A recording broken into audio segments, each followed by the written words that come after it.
Bien, daremos inicio a la conferencia Disuasión Focalizada, la cual presentará este modelo, que es un enfoque basado en evidencia, que indica que una gran parte de la violencia está concentrada en un pequeño grupo de personas, en su mayoría jóvenes, quienes al mismo tiempo son agresores o víctimas. La implementación de este enfoque ha tenido resultados destacados, oscilando entre el 34 y el 63% de reducción en homicidios, dependiendo del lugar y la manera en la que se haya implementado. Para ello, tengo el honor de presentar a nuestro siguiente panelista, quien es David Kennedy, director de la Red Nacional de Comunidades Seguras del John Jay College en la ciudad de Nueva York, Estados Unidos, y del cual me voy a permitir compartir una breve semblanza. David Kennedy se graduó de la Universidad de Swarthmore, es director de la Red Nacional de Comunidades Seguras en la Universidad de Justicia Criminal John Jay.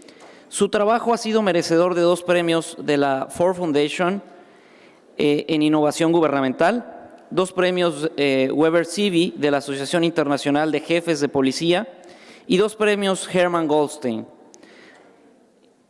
Ayudó, asimismo, en el desarrollo de la estrategia Operación de Alto al Fuego en la intervención en el mercado de drogas de High Point, en la iniciativa de enfoques estratégicos para la seguridad de la comunidad en el Departamento de Justicia de los Estados Unidos. Sin más, démosle la bienvenida a David Kennedy, director de la Red Nacional de Comunidades Seguras.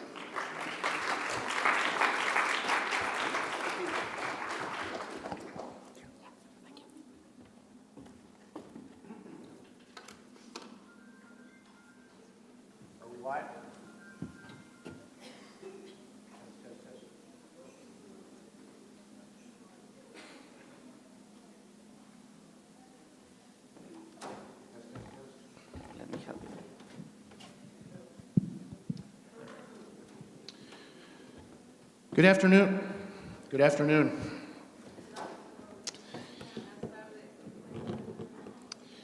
That was a really good introduction. I don't really think I have to give my presentation anymore. It was pretty much all in there.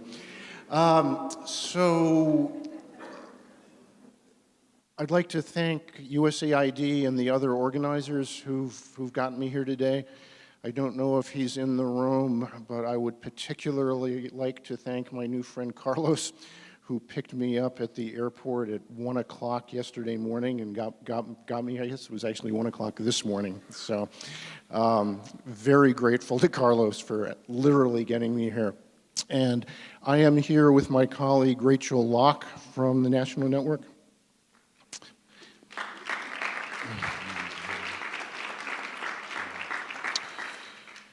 So I am here to talk about a way of thinking about and addressing the most serious violence that has been developed over about the last 25 years, and that we have reason to believe now could well be of utility here in Mexico and here in the region. We have some international experience, and I will talk about that. My work and our work has primarily been in the United States, and so I'm going to set it up primarily in response to what we know about that violence and what we've done about it, and then move to a consideration of why we think that there can be lessons from that can be quite directly applicable here in Mexico. So Rachel and I are with something called the National Network for Safe Communities. We're both at John Jay College of Criminal Justice. I'm a criminal justice faculty member there. The National Network is housed at John Jay and does hands-on applied violence prevention work. We are a violence prevention shop. We are good academics and we do all those sorts of things. We are ruthlessly focused on getting results on the ground. And we work right now in dozens of American cities working on these issues. And because we do it, we are absolutely convinced that there are ways of doing this work that are effective, that reduce the use of law enforcement and state authority, that are welcome and are beneficial in the communities in question, and that real people can do with the resources they've got. Everybody now is working from evidence base. It was part of the introduction. That's correct. We should know that what we're doing works, and we should do that, and we should not do other things. When it comes to our main community focus on public safety, which is homicide and gun violence, and then related issues like the most serious and damaging drug trafficking and that kind of thing, the evidence base on this is now very, very strong. For the scholars among you, this has reached the point that the academics are doing the evaluations of the evaluations, what we call systematic reviews, and they are consistently quite positive. And I see people taking pictures of the PowerPoint slides, and you should absolutely feel free to do that. We will make this available to anybody who wants it, so check in with us afterward or with the organizers, and it's yours. These are big outcomes. In my world, academics talk a lot about statistical significance, and that's something that the proper study design can find, and you can tease out a statistically significant reduction in violence of 5%. The communities I work in are not after 5%. The communities I work in are under siege, they're terrified, they're losing their friends and family members, they're afraid to go outside, and 5% is not going to cut it. These numbers that you see in front of you are area-wide, city-level, for the most part, reductions in homicide and gun violence. The first time we did this some 20-plus years ago, which I'll talk about a little bit, was in Boston, Massachusetts. The 63% number says that about 2 years after we got started, homicide among those aged 24 and under in Boston, Massachusetts had come down by 2/3. These are results that you can feel. They're results that are meaningful in the lives of distressed communities. We have, as I said, some international experience. The 30 and the 38% reductions here we're talking about are ours. Glasgow, Scotland used to be the most violent city in Europe, and it's not anymore because of this work. It has been dramatically effective. The more interesting one here is this one in Brazil. So there was a project in Brazil that drew on the kind of principles that I'm going to be setting out for you. It's not exactly the same, but it's definitely in the same neighborhood. And it made a huge difference in this very challenging area of Brazil. So I'll get closer and closer to why we think this may be of interest here, but there is reason to be optimistic. So I have been doing this work for 30-plus years. And when I started, there was nothing in the United States or internationally that anybody knew how to do that predictably, consistently made any kind of difference at all with respect to people killing people. People tried lots of things. None of them were effective. That's not true anymore. There is now a very small, but now quite meaningful portfolio of evidence-based approaches that work. The good ones are not programs. I am not going to be talking to you about a program or a model. This is a way of thinking about the issue on the ground, engaging with it, and making a difference. And part of the reason that we think that this can be of interest here in Mexico is because we know that there's nothing that we can pick up from any of our cities in the United States and drop into any Mexican setting. We think these principles will travel, and the principles end up being really remarkably simple. One of the most important facts about effective violence prevention has been focus almost directly on the violence. We try to fix violence by fixing communities, by fixing the economy, by fixing the criminal justice system. That, for the most part, has not been effective. What has been effective is focusing directly on the violence and those at highest risk, to speak to them clearly and directly, to take advantage of what is their very real rationality and get them to stop, to deter their behavior, to use law enforcement as sparingly and strategically as possible, to work with strong voices in communities, and to offer practical and immediate help for those at highest risk. And that set of ideas is what's really making up this notion that's taken up the name focused deterrence. I will spend a bunch of time about talking to people. When one talks about talking to very dangerous folks and very dangerous networks and very dangerous organizations, the instinct is that it has to be a negotiation, it has to be a deal. So we're explicit about this. It is not a negotiation, it is not just law enforcement, it is not repression. It cannot be done without partnerships. So I'll talk about this core partnership, but it's always multiple sectors, multiple players, multiple constituencies. And that is, in many ways, both its strength and its weakness. It draws from a lot of different sectors and interests and point of view, and you have to keep that team together and keep it focused. So here is the fact on the ground that has changed the way we understand and address violence. This was taught me over 20 years ago by street gang officers in Boston, Massachusetts. I was at Harvard University then. Harvard University did not invent this insight or invent this approach. It came from frontline law enforcement and community and outreach providers who were working with those who were killing and getting killed every day.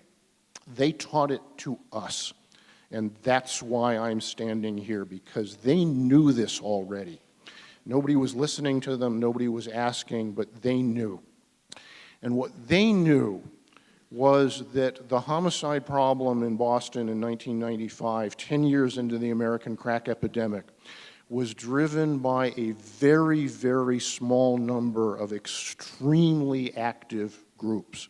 You can call them gangs, you can call them sets, you can call them posses, you can call them whatever you want.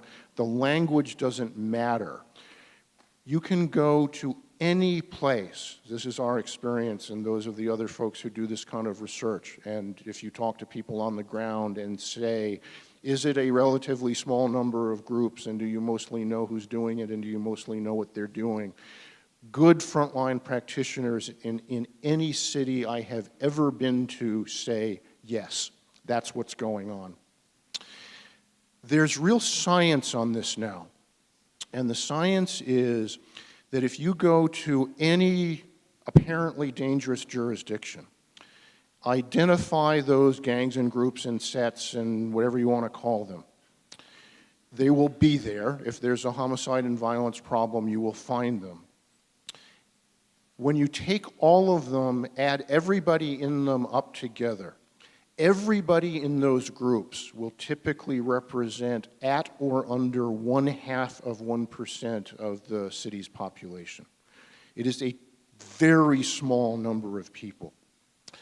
And then when you go back and look at homicides and shootings and audit them for a connection to these groups as victims or offenders, the groups will be associated with half to 70 or 80% of all the homicides in the jurisdiction. Many of them as both victims and offenders. These very high-risk people hurt each other a lot. And when what we unfortunately call an innocent victim gets hurt, it will overwhelmingly be one of these people who has done that. Everybody here knows that this kind of violence is not evenly socially distributed. It's concentrated by race, by ethnicity, by gender. This is overwhelmingly a male problem, overwhelmingly a young male problem, and it's concentrated by neighborhoods. In the most active neighborhoods, it ends up being about 5% of the young men who are in these high-risk groups and networks, and maybe 1 in 5 of them really make things happen, what we call impact players. Which gets us to the fact that in the most dangerous neighborhoods we can find, it's 1% of the young men who are really driving things. It is fantastically small and concentrated. So this is what we find everywhere we go, and this is the fact that has allowed a real science and practice of homicide and violence prevention to emerge. It's a very small number of identifiable people who are overwhelmingly at the heart of the problem.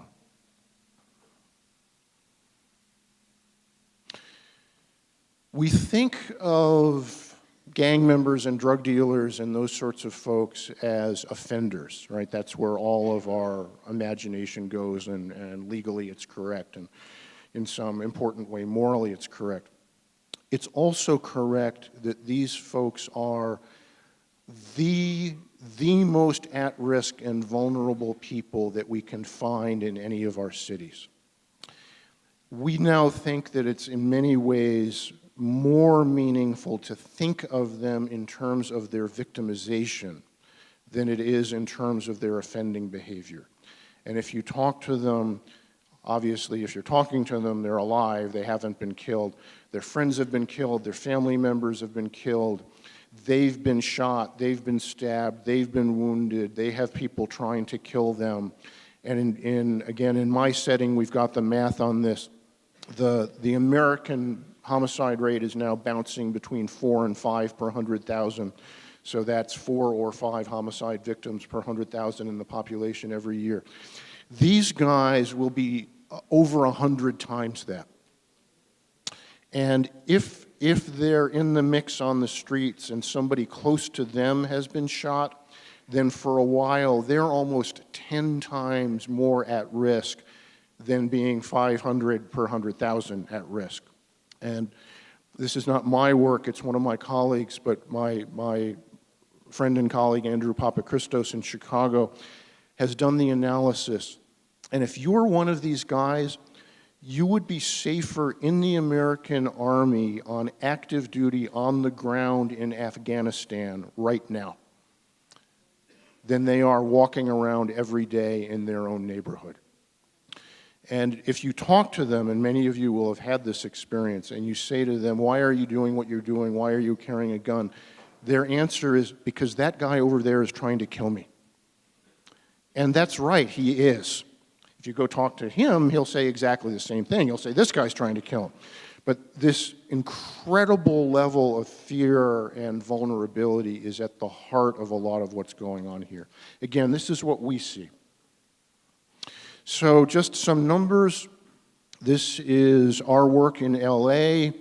0.4% of the population in the neighborhood that we worked in was associated with 60% for all practical purposes of the homicides.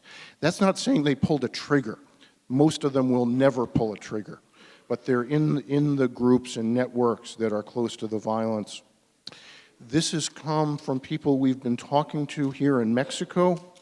They've got the group estimates. It's under 0.5%, and it's associated with a very large proportion of the homicide victimization. More from Mexico, a higher estimate than we're used to, a little bit over 1%, still very, very small. So in a very real way, when we talk about a dangerous country or a dangerous city or a dangerous neighborhood, the country's not dangerous, the city's not dangerous, the neighborhood's not dangerous. These guys are exceptional. And what they're doing has tremendous consequence, but there just aren't very many of them. So it matters that they're groups. Groups are not the same as the people in them. So the police in my country have been hitting this problem forever. They know that the groups are in vendetta. They know that they're beefing, as we say.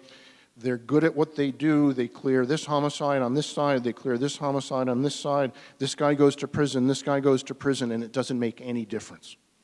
And the reason we finally figured this out is because sending this guy to prison and this guy to prison doesn't touch the groups. The groups are still there. They're still battling back and forth. There will be more shootings. Focusing on individuals when you're dealing with these group dynamics doesn't work. There are these other, a little more academic, but also very real issues. Anybody who's dealt with groups of young men know that there is basically no stupider organism on the planet than a young man with his friends watching. Wait for the translation and see if that comes through. I see it came through, right? Young men in groups are idiots. Will the women raise their hand? Yeah, right? Young men in groups do things that are transparently bad. They can be bad for them, they can be bad for their families. They will do things with their friends watching that they would never think of doing on their own. And these are groups of young men, and they do unbelievably damaging and stupid things. And many of you will have had this experience. You take one of them aside where his friends aren't watching, he doesn't even like what's going on. He's as terrified and tortured as anybody else. But he thinks his friends believe in this, he's not going to argue with them, and terrible things happen. Groups are different than the people in them, right? We all experience that. So this is what this looks like in practice. This is one of the cities I've worked in. This is Cincinnati, Ohio. We sat down with frontline cops and in less than a day identified the sets in Cincinnati that were driving the violence. We can do this in any city we've ever worked in. The red lines mean that the groups are fighting. The green lines mean that they're allied. The blue lines mean it couldn't go either way. The stuff is not stable. It bounces back and forth. But this is the single most accurate representation we know how to produce of the basic city dynamics that drive this serious violence. It's the groups and the relationships between them. And at a time when Cincinnati was having a headline-making homicide problem, there just aren't that many of these groups. Another reason that groups matter is because our presumption is always that when groups are dealing drugs, there's violence, people are getting killed, that the violence is about the drug trade and making money. And there is, of course, some of that. And again, I'm speaking to what we know in the relatively recent past in our settings. But everybody forever in the United States assumed that when you had people doing illegal things and shooting each other, that the shooting each other was about making money on the street. Overwhelmingly, it's not. What we find is about a fifth of the violence has any direct connection to making money. The rest of it overwhelmingly is respect, it's disrespect, it's retaliation and vendetta, it's this kind of tribal, the enemy of my friend is my enemy, and if you're going after him, you're going after me, and if you're going after me, I'm going after, oh, you're nodding, right? This is making sense. It's honor code stuff. And there's no shortage of examples of honor code cultures that get saturated with vendetta and family exchanges of violence. This last point's really interesting. We have a colleague in Rochester, New York, who sat down and interviewed drug dealers. And it turned out the drug market shootings weren't really even about making money. They would say to him, yeah, I shot him. He took my corner and I shot him. I didn't shoot him because he's taking money out of my pocket. I'm going to sell my cocaine, right? That's not a problem. I shot him because he disrespected me and people saw it, and I can't afford to let that happen. So it's overwhelmingly the groups that carry these norms that drive the violence. So none of this changes what we're all gathered here about. There's violence, we want it to stop. There are basically two ways we've done that historically. We've tried to hit it with law enforcement, and we've gone after gangs and guns and drugs and all that sort of thing. We've tried to fix the community, and we've supported families and worked on the economy and racism and healthcare and education. They haven't worked. The two main ways we think about doing this have not produced effective outcomes anywhere that anybody has ever tried them. Now, I've just insulted everybody in the room in one way or the other, so let me be clear about what I mean by this. It's not that it's not important work. If somebody's killed somebody else and they're tried and convicted, that's really important. And if we work with his younger brother and keep him out of trouble, that's really important. This is work that has to get done. But if what we're looking for is this community is plagued by homicide and violence and we want that to change, neither law enforcement or social services alone or together has ever tipped that balance, right? And we want things to be really different. So that reality led to the strategic work that came out of our Boston experience and has been in development by ourselves and others for now over 20 years. It's remarkably simple. It's about the groups, so you focus on the groups. You put together a working partnership. You need law enforcement, you need community figures, and you need people who can provide social services. And you sit down face to face with the groups and the group members, and law enforcement says there will be consequences. Community members say, we care about you and you have to stop this. And social service providers say, we will help you if you let us. It's really simple. 20 years ago, my mother said to me, you learned this from me, right? This is basically what being a good mother is all about. And you're nodding again, and right, that's basically true. This is good parenting. You got to make it work at an organizational, institutional, city level. And the real work comes in putting that partnership together, figuring out how to fit this to your setting and making it work. So I want to talk about each of those three pieces. When you're dealing with these group violence dynamics, you got to focus on the groups. That means you want to be able to say to, so there were something like 60 groups in Cincinnati a few slides back. You want to be able to say to all the groups in Cincinnati, if somebody in your group kills somebody, there will be a group consequence. Now, in my legal setting, we can't do that in any ordinary way. We have conspiracy laws, we have continuing criminal enterprise statutes. You can hold a group accountable for criminal activity. It's extraordinarily difficult legally.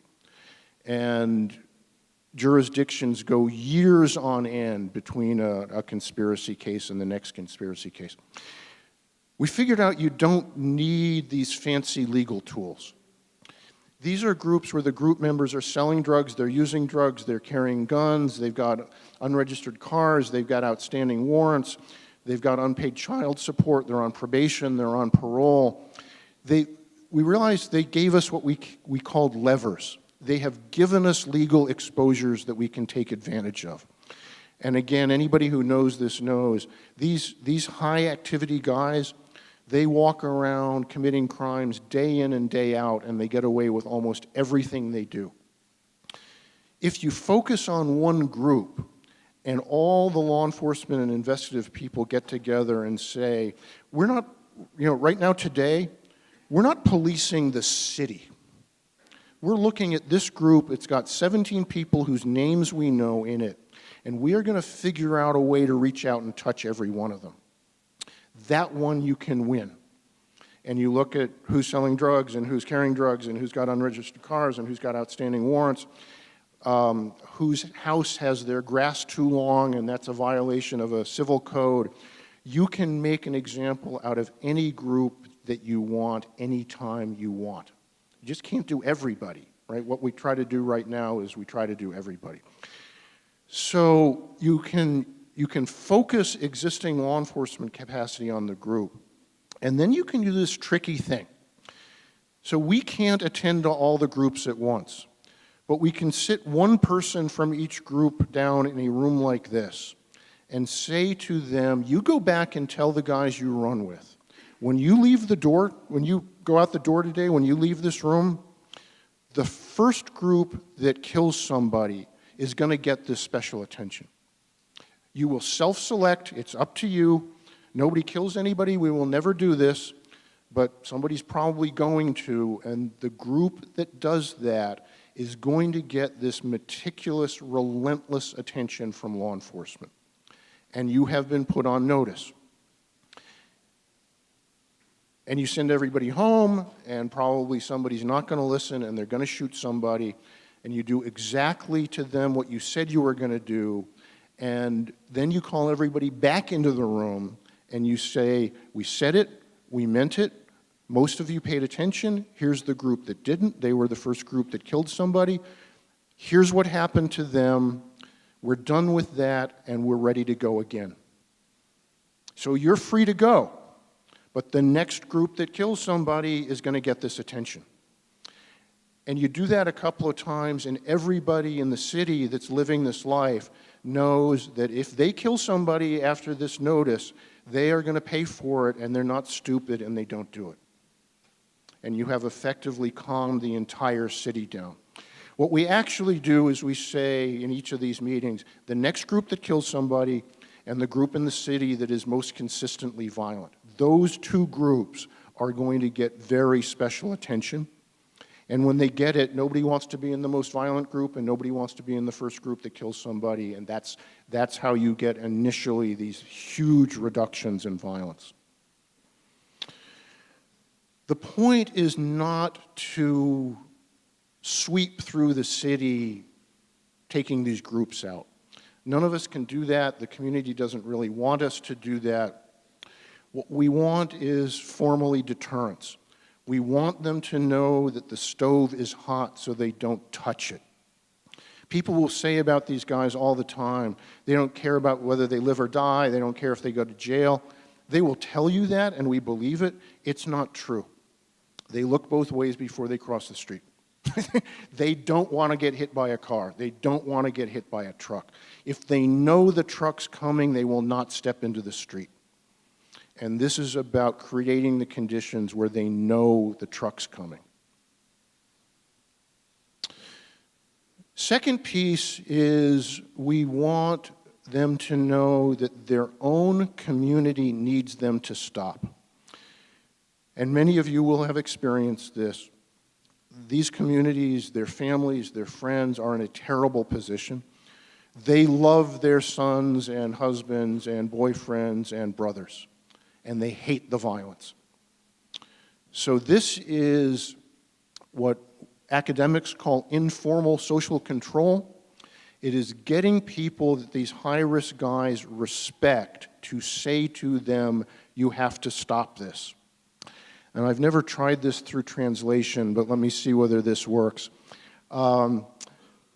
Raise your hand if when you grew up you were afraid of the police. Good. Raise your hand if when you grew up you were afraid of your mother.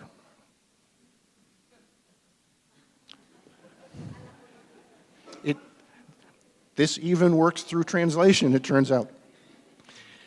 That's the way it works, right? We're all more afraid of our mother than we are of the cops. And what that means is that if we get the high-risk guys in a room like this, and the mother of a child who has lost, that she has lost to the violence, looks at them and says, "You cannot do to your mother what my son did to me. My family and I will never be the same. We can't stand this anymore."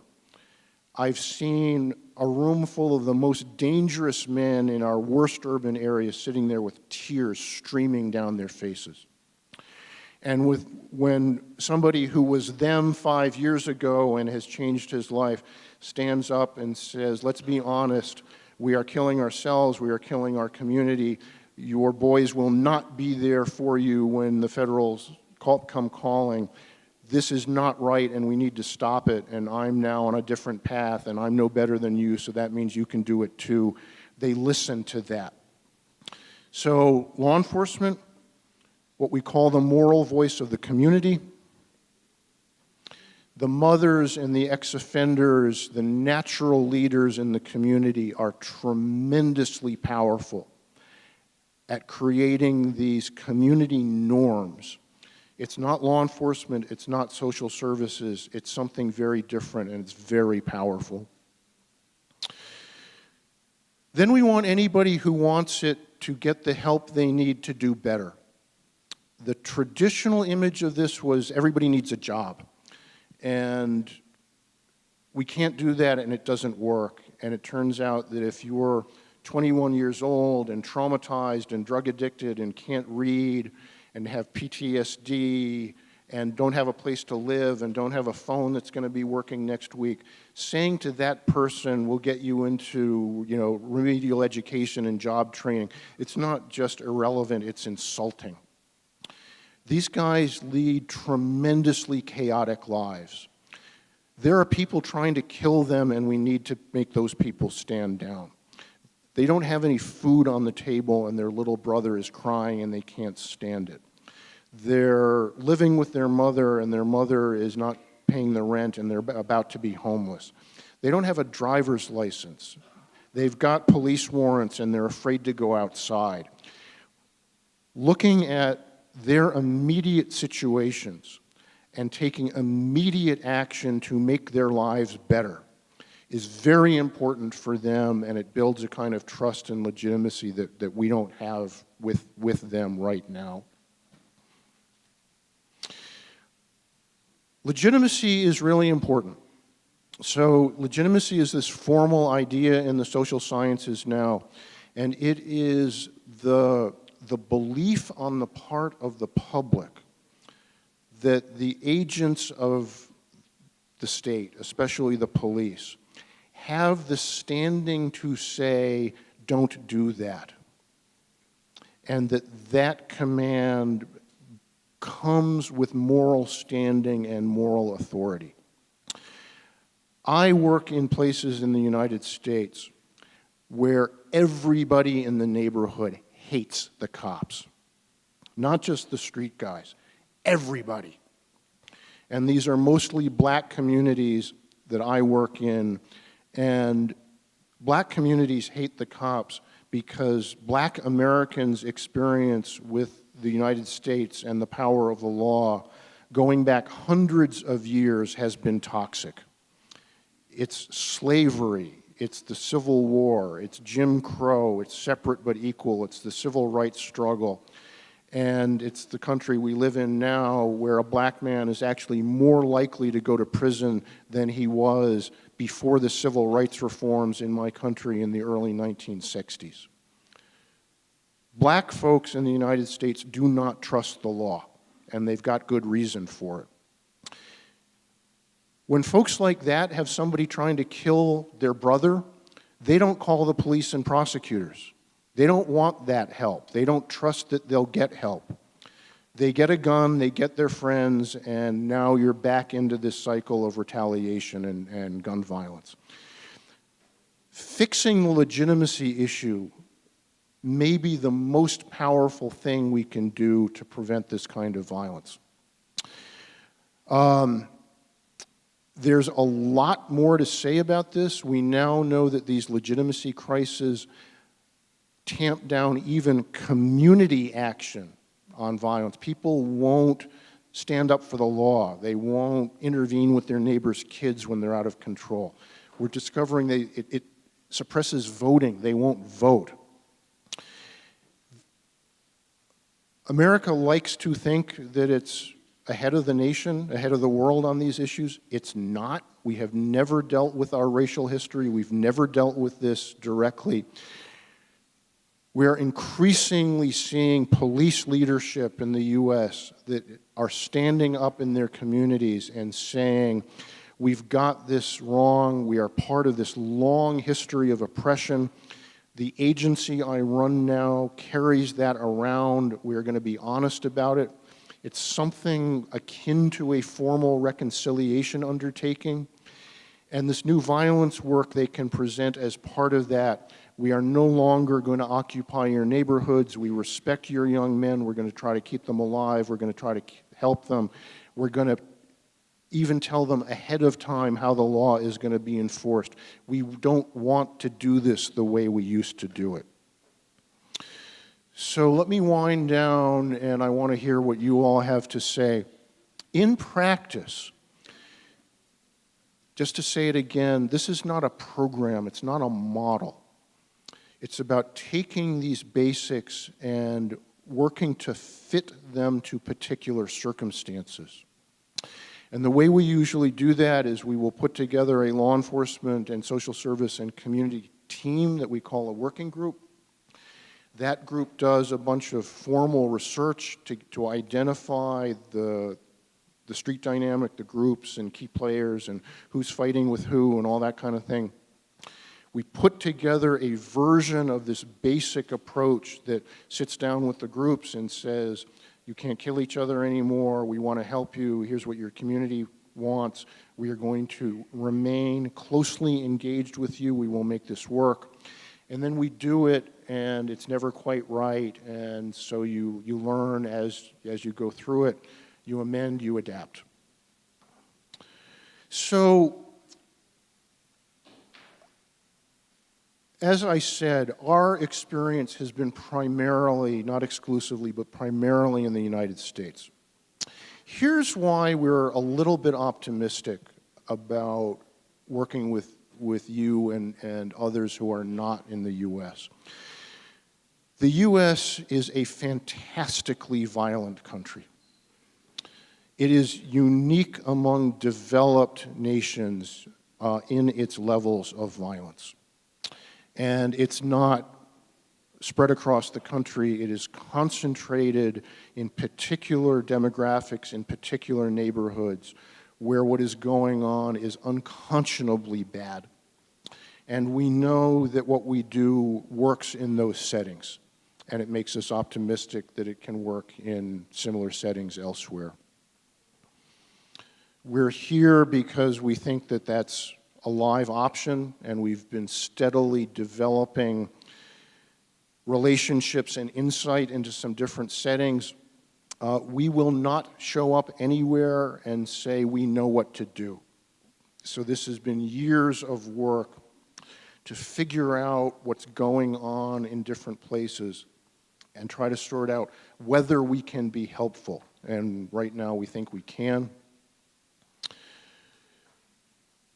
What we see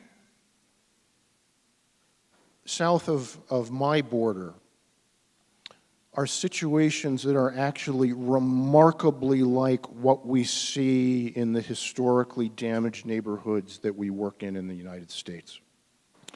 They don't trust the cops. The cops are not effective. There's impunity. In Chicago right now, the homicide clearance rate is running at about 15% for the city. And the clearance rate for a non-fatal shooting will be 1 or 2%.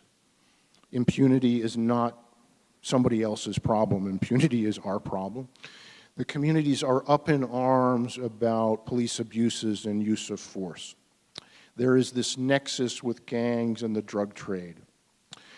And it's not just the police that people don't trust, they don't trust the government. So when people talk to me about, and we'll get this a lot from our American colleagues, and they will talk about failed states elsewhere. And a failed state is one where the state authorities cannot provide safety and security, and people don't trust the police, and they don't want their help, and they think the police are corrupt, and they can't trust the government. We say this, we say, look, we work in Chicago, right? It's not that different, and it makes us think that what we know how to do there may be useful elsewhere. And we think this really matters. I am standing here because 30 years ago, I saw communities so ravaged by what came with the American crack epidemic that they couldn't function. I'm a communities guy. I don't care about crime, I do care about violence, but I really care about violence because violence makes particular settings completely untenable. If you're afraid to walk out of your front door, your community cannot work, and the schools won't work, and the economy won't work, and government won't work.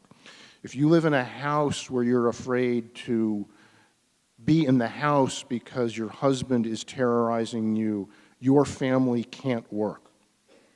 That's why I care about violence, because it makes communities and families and institutions untenable. We now know that that violence is driven by small numbers of exceptional folks.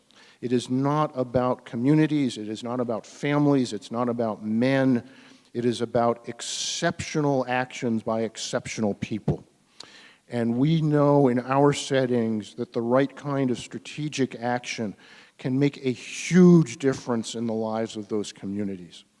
And we're cautiously optimistic that that will be true elsewhere, and that is why Rachel and I are here.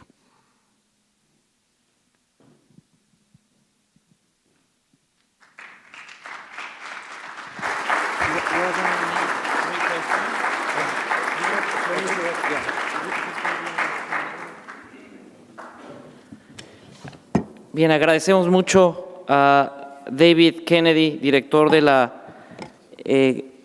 Red Nacional de Comunidades Seguras del John Jay College, y a continuación vamos a hacer algunas preguntas del auditorio, profesor Kennedy.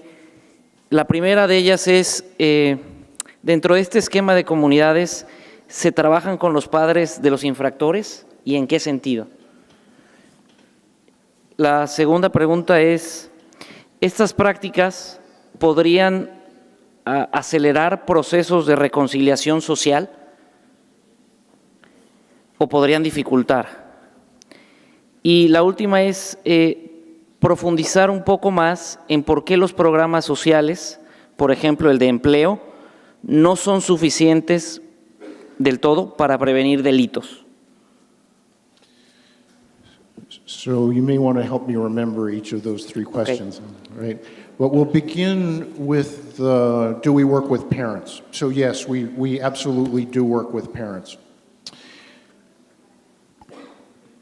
In a lot of ways, the way we think about this makes the work much harder than it needs to be. So the normal way we think about this is, right, we've got some identifiable number of young men who are tearing the community apart. And they've got parents, and obviously their parents are not keeping them on the right path. So the normal thing we think is, how do we get those parents to change their behavior? We will say things like, if the parents were doing the right thing, this would not be happening. How do we fix all of the parents? And in practice, we don't know how to change these parents, and we don't know how to change all of the parents. We make this as simple as we possibly can. We will start always with the problem on the ground and those folks who are driving the action.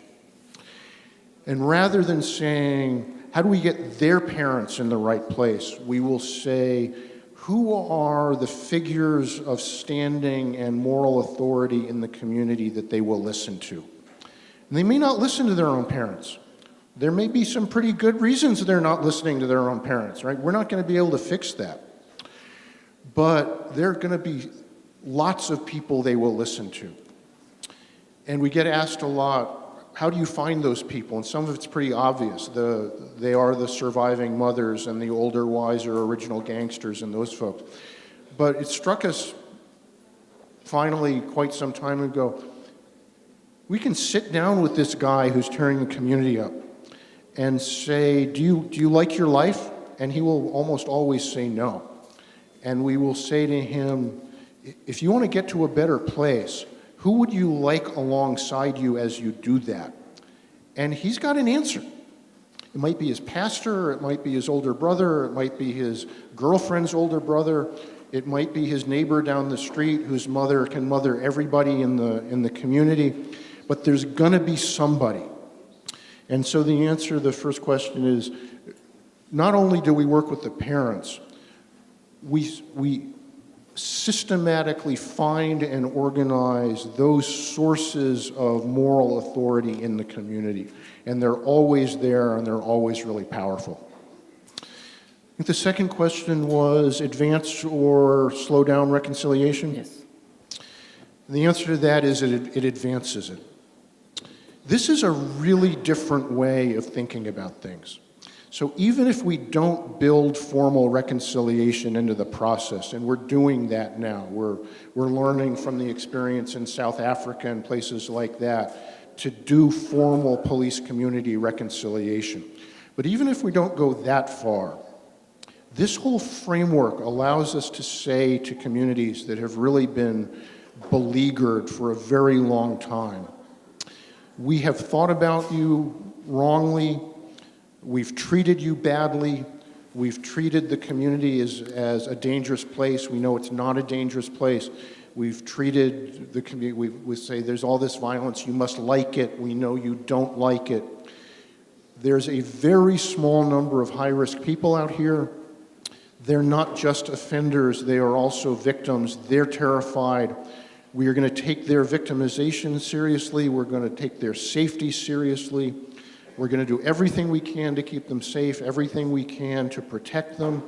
We know they don't respect us, but they respect you, so we're going to give you a safe opportunity to tell them what you want of them, and we know that that will matter.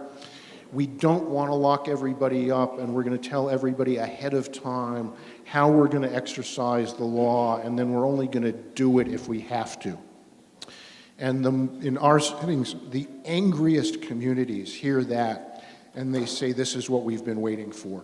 So then you add formal reconciliation onto that, and it's really powerful. But this is such a departure from past practice that, yeah, it's really healing. And then the third thing was jobs. Yes. So there are a bunch of answers to this. The first is purely pragmatically. If we think that all the high-risk guys in a particular city need a steady job in order to make the community safe, we're doomed because none of us can do that. Right? The United States, where I am mostly working, is an advanced economy. And we have people walking around in good neighborhoods in the United States right now with college degrees and good work histories, and they can't get work. That's just the reality of it. So if we say to ourselves, these guys all need a job, we might as well just pack up and go home because we can't do it. It's just not practical. I wish it were, it's not. Beyond that,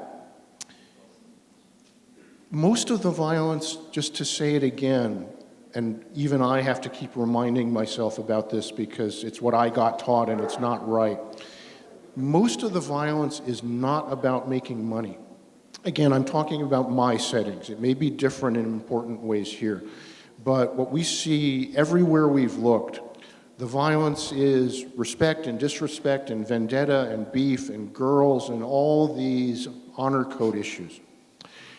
And if you've been taught from the time you're a boy that if somebody disrespects you, you have to hurt them, and that's the only way you get your manhood back, and you get a job. I've worked my entire life, and in my experience, having a steady job means working for somebody who's stupider than you are and having to put up with it. Right? And if you really believe that if you're disrespected, you have to hurt somebody, by the end of your first week on the job, you're going to hurt your boss, because that is the experience of employment for all of us. And if you get through that, and you've changed your mind and you've got a job, and the guy who's trying to kill you out there hasn't changed his mind, you are still going to be carrying a gun, you're still going to be looking for your friends to watch your back. The opposite of shooting is not working. The opposite of shooting is not shooting. Agradecemos mucho a David Kennedy, director de la Red Nacional de Comunidades Seguras del John Jay College, por su brillante exposición. Muchas gracias.